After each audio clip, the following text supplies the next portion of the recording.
Fala galera, beleza? Aqui é o professor Lomão do canal Magel e hoje o Magel convida a ter uma visita ilustre, o grande Pablo Costa. Beleza, Pablo? Tá massa, bom prazer estar aqui. Massa. Beleza, jornalista aqui de Goiás, agitador cultural, músico, né? E que vai falar um pouquinho aí sobre o jornalismo e sobre como é a imprensa em tempos de pós-verdade.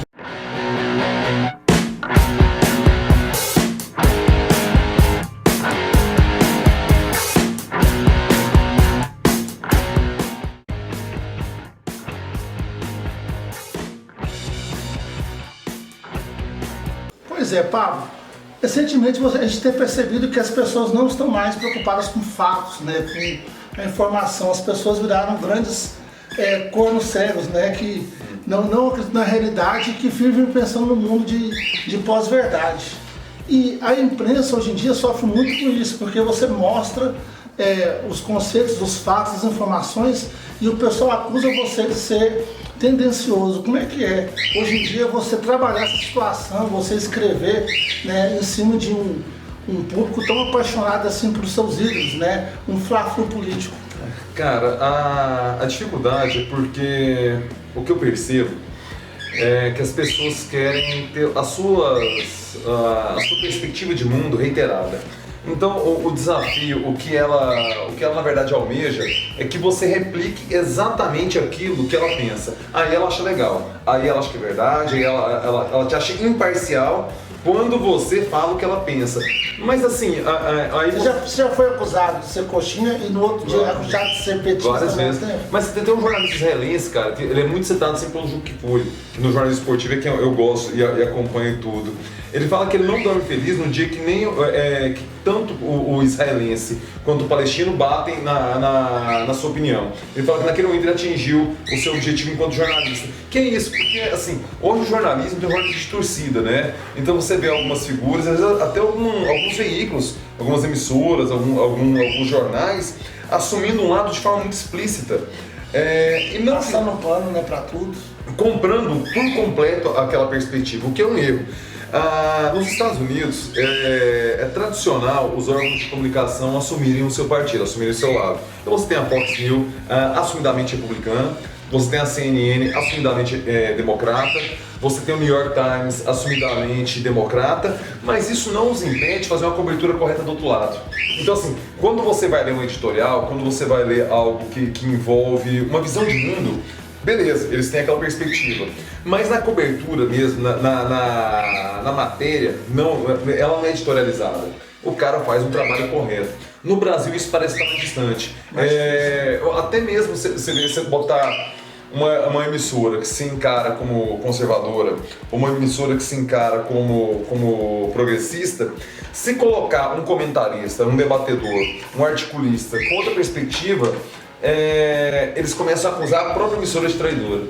Então a radicalização ela tá num parâmetro que é preocupante. Eu lembro na eleição agora a última para presidente, né, que o Nino Carta pegou e fez um editorial falando abertamente a Carta Capital tem um lado, apoia, né? O Fernando Haddad e tal. Mas infelizmente você não vê isso nos outros lados, né? Você não vê por exemplo, tem sempre aquela polêmica, a Globo, é de esquerda ou de direita, né? Porque quando o PT estava no poder, né, a turma que é fã do PT odiava a Globo, diz que a Globo é tendenciosa. Agora, por exemplo, que mudou de lado, né, se é que existem lados opostos nos brasileiros, o pessoal já acusa a Globo também de ser esquerdista, né? Eu acho que na cabeça. é o maior troféu que a Globo poderia ter, entendeu? Porque assim, pela primeira vez você vê realmente a Globo apanhar dos dois lados, então parece que ela está fazendo jornalismo, parece que isso foi bom pra Globo, entendeu? Estimulou ela a sair de uma zona de conforto, de uma tranquilidade e de querer dar a sua perspectiva ideológica de forma tão explícita, como a gente tem momentos da história, porque a Globo realmente, ela inclusive teve editorial pedindo desculpa, né, em relação aos equívocos, em vários momentos, né, esse é um, né, o apoio, mas ele não foi só a Globo, sejamos justos, no golpe de 64, tanto o jornal, porque a emissora Globo ainda nem existia, né? Ela existia era o Jornal Globo, Jornal Globo, mas que era muito influente. Mas que era muito influente. O Jornal Globo, o Estado de São Paulo, a Folha, todos apoiam o golpe de 64, entendeu? Então assim, só que aí tem um desdobramento, né? O Estado de São Paulo já era mais calejado porque a ditadura varguista, naquele momento, persegue muito o Estado de São Paulo. O pessoal não sabe, né? Mas no século XX tivemos duas ditaduras, né? Tínhamos o Estado Novo de Vargas e depois as Exato. E o Estado de São Paulo foi muito perseguido por Getúlio Vargas, que era o jornal mais influente do Brasil naquele contexto. Depois, na ditadura de 64, o Estado de São Paulo ele já vai para uma oposição, o que não acontece na ditadura de 64 com o jornal A Folha de São Paulo e nem o Complexo Globo. Que a Globo, ela se torna esse colosso. Ela surge como uma TV Rio no final dos anos 60 e ela se tornou uma Rede Globo nos anos 70. Então, nos anos 70, a ditadura favoreceu muito a criação desse estudo que a Rede Globo ainda é hoje. Então, de fato, eu compreendo a perspectiva do Roberto Marinho de uma gratidão ao poder, o que não é bom para a imprensa. A imprensa não tem que ser grata ao poder. A Globo só conseguiu ser o que é hoje pela ditadura. Sim, né? O Silvio Santos também, ele consegue ter a televisão dele por conta da ditadura. A TV Tupi quebra durante a ditadura. Ela chega até os anos 80, mas muito já decadente e tudo mais, né? E depois vende toda essa estrutura. Exato. Mas aí o que acontece? Só para concluir, a Folha de São Paulo é muito dócil em relação à ditadura militar. Só nos anos 80, na campanha de abertura, da anistia, tudo que a Folha de São Paulo assume um posicionamento, aí sim é louvável, porque ela se transforma em vanguarda, a Folha. Naquele contexto, o Complexo Globo, que aí já não era só o Jornal Globo, a TV Globo já era muito forte, a Rede Globo já era muito forte, eles omitem, por exemplo, a luta pela direta já. Aquele grande comício, o primeiro comício que mobiliza de fato a campanha das diretas já é feita aqui em Goiânia, sabe? Que vem o Ulisses Guimarães, que vem Leonel Brizola, que o Mauro Borges, que foi outro caçado, ainda estava vivo e participa desse movimento, que o Pedro Ludovico já tinha morrido, né? O Pedro Ludovico morre em 79. O Mauro, filho do Pedro Ludovico, exatamente. Teve que sair, né, às pressas porque os caças sobrevoaram a Praça Cívica, exatamente. Então assim, ele junta na Praça Cívica, só que o grande momento depois é na Candelária. Nesse momento, que era uma manifestação pela direta já, a Globo noticia como uma campanha, uma festa do Dia do Trabalhador, de 1º de maio. Então isso é uma vergonha histórica, uma mácula histórica para a Globo muito grande. Outro momento em que a Globo tem que se desculpar, na eleição de 1989. Aquela manipulação do debate. Tanto que, você vê, o tanto que a Globo, isso é uma virtude da Rede Globo, ela aprende com seus erros e tenta, se não repeti-los, mas pelo menos tentar errar menos, o que para mim é uma virtude.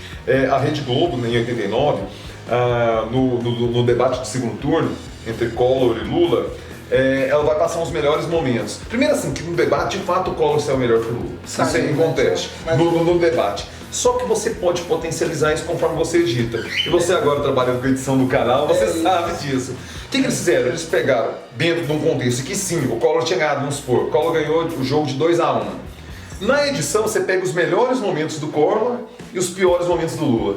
Aí na edição parece que ficou 4-1, parece que ficou 5-1 a goleada. Quando não, foi uma vitória, mas não foi uma vitória cachapante. O Collor sim, ele tinha o Collor de 89 e o Lula de 89, o Collor era mais preparado para lead com a câmera do que Ele estava num discurso também neoliberal que estava avançando no mundo, né? E o Lula estava com um discurso mais... Mas nem isso, nem a questão de discurso, é questão de postura mesmo, de fala, de preparo, de dicção, de você saber conectar os seus pensamentos para a câmera, que é diferente de você conectar os pensamentos num palanque.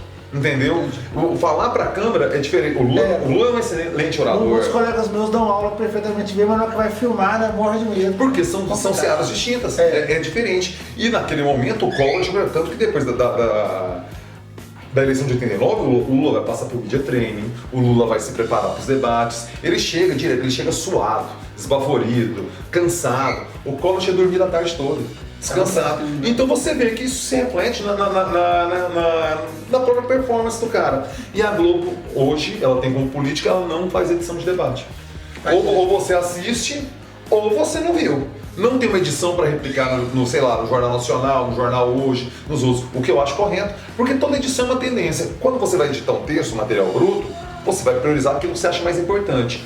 A sua seleção do que é mais importante, Lobão, parte do seu prisma individual, das suas preferências. A sua tendência. Exatamente. Enquanto quando você observa tudo, não, o tudo é o tudo. Entendeu? Você viu tudo. Eu acho assim que a Rede Globo, porque ela ela defende um grupo de elite econômica, a plutocracia.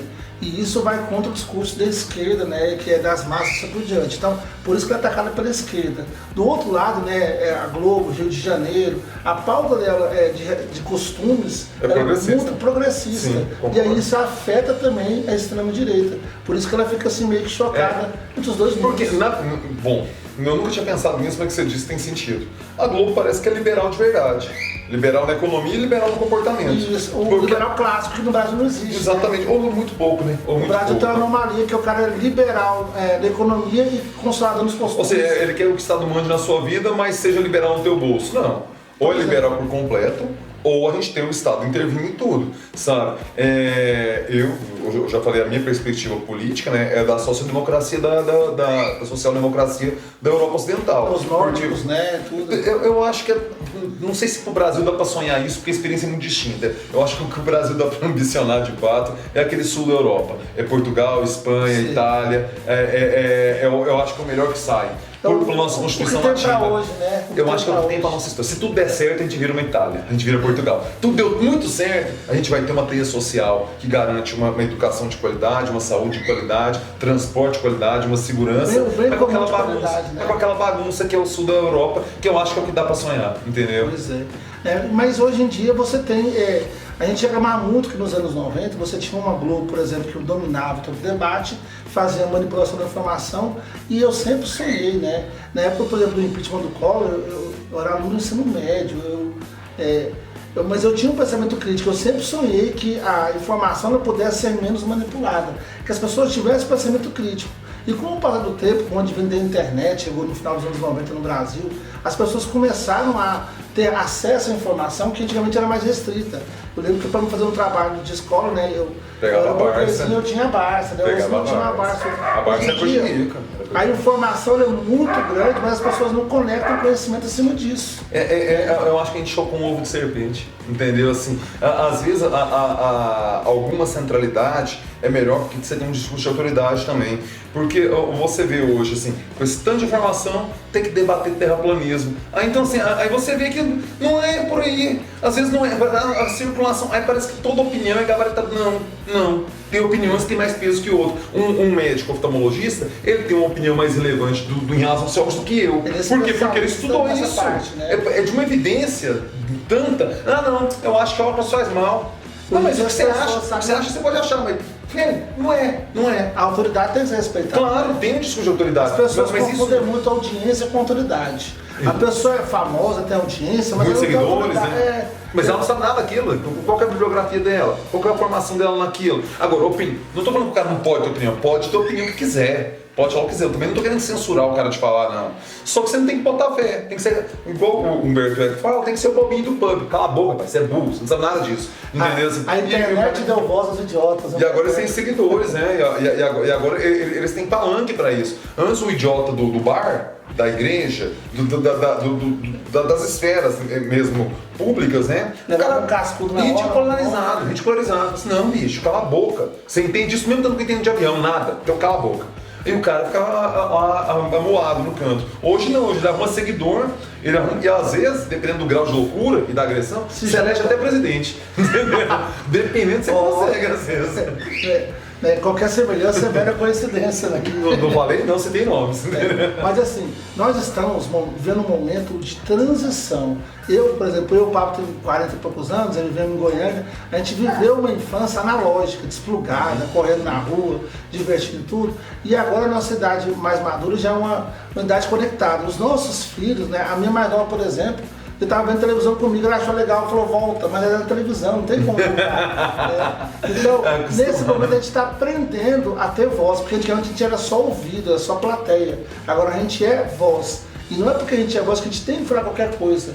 Infelizmente as redes sociais, elas mergulham as pessoas numa bolha, porque se a pessoa mergulhar numa bolha, ela vai maratonar um assunto e vai ter hora de visualização e vai ser mais propaganda para a pessoa. Então, as próprias redes sociais, Facebook, YouTube, seguram as pessoas em bolhas cada vez mais radicais, mais extremistas, e as pessoas começam a achar que aquilo lá é o mundo, aquilo lá é a realidade. E quando vê o mundo de fora, a pessoa assusta e tem esse choque. A Folha de São Paulo fez uma pesquisa muito interessante em relação a isso, especificamente no Twitter. Ela não abriu para as outras redes sociais.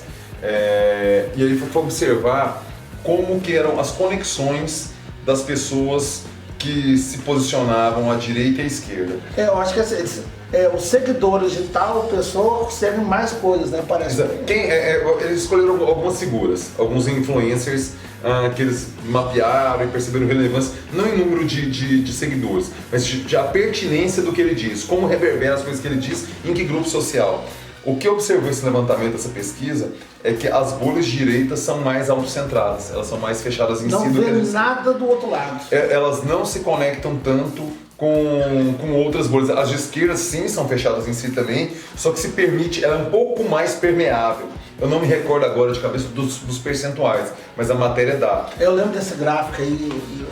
E tinha até o espectro, assim, né, de onde que se posicionava cada um dessas figuras do debate público brasileiro hoje, né, na internet. Então, assim, eu acho que a partir do momento que a gente vai começar a avançar um pouquinho aí na frente, as novas gerações começar a aprender a mexer com a internet, né, desde criança e tudo, eu creio, né, eu tenho esperança, meio que a Alice dos Países Maravilhas, que as coisas vão mudar, as pessoas vão ter um pouco mais de senso. E também as redes sociais também têm que perder força, porque o que foi feito, por exemplo, em 2016, aquele escândalo lá do Facebook lá que pode ter, né, falam que foi responsável pela eleição do Trump e pelo Brexit, né? Isso é uma coisa. E o WhatsApp em 2018 aqui no Brasil. O WhatsApp em 2018 com as fake news, né, com os robôs, né, disparam tudo. Então, assim, e isso prejudica a imprensa, porque se a gente queria que a imprensa fosse um pouco mais democrática e tudo, né? Hoje em dia você vê que as pessoas estão abandonando tudo quanto é tipo de informação oficial e seguindo qualquer teoria que vá com a sua vontade própria, né, e mergulhando numa bolha.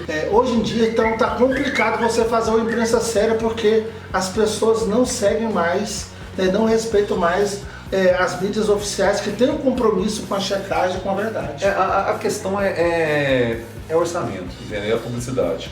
Hoje, perdeu-se um pouco do fascínio da grana no digital, porque o retorno nem sempre ele é tão averiguável quanto em outras mídias. Por exemplo, o YouTube, o Facebook, fala que teve aqueles tantos de view, fala que teve aquele alcance orgânico, aquele alcance impulsionado, só que isso não é auditável.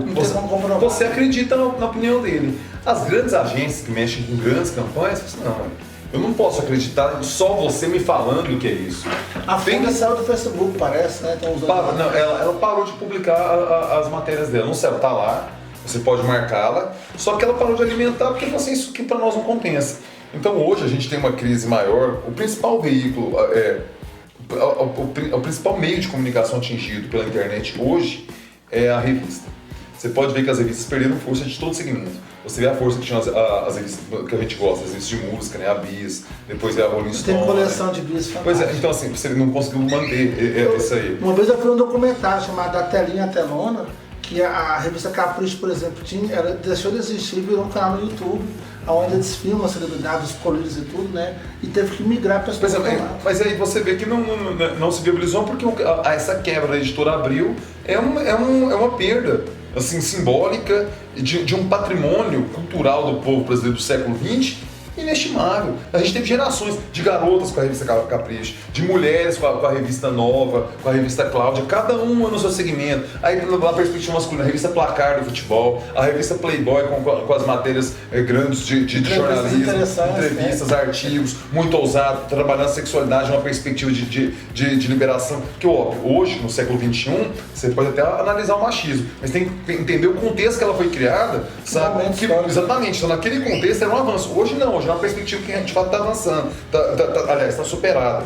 E aí, a própria revista Veja, com todos os pecados dela, ela pautava o debate público, entendeu? No Brasil. A capa da Veja era um debate da semana. E você, como professor de geografia, se lembra. Muitas vezes tinha que chegar na sala, a Veja dessa semana falou isso. Aí você fazia sua crítica, você elogiava, você colocava. As revistas foi quem tomou a maior porrada. Segundo lugar, os jornais regionais.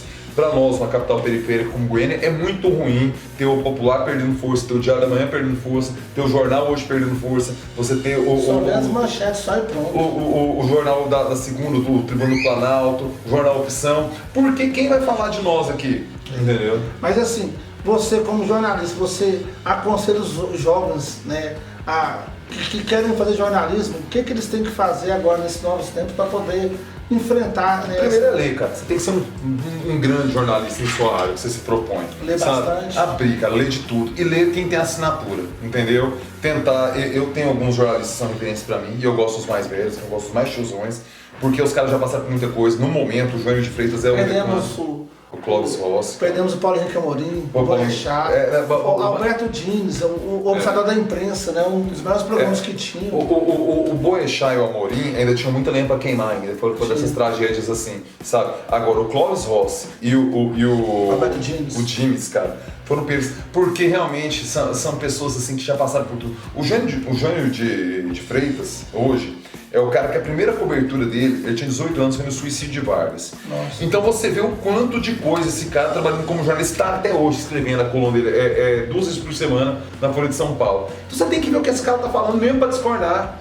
Então, recomendações de informação na internet. Jânio de Freitas. Eu gosto de Jânio de Juca Freitas. Kfouri, você falou também. Em relação ao esporte, eu Aquele gosto. vídeo dele que ele relaciona o impeachment com o futebol.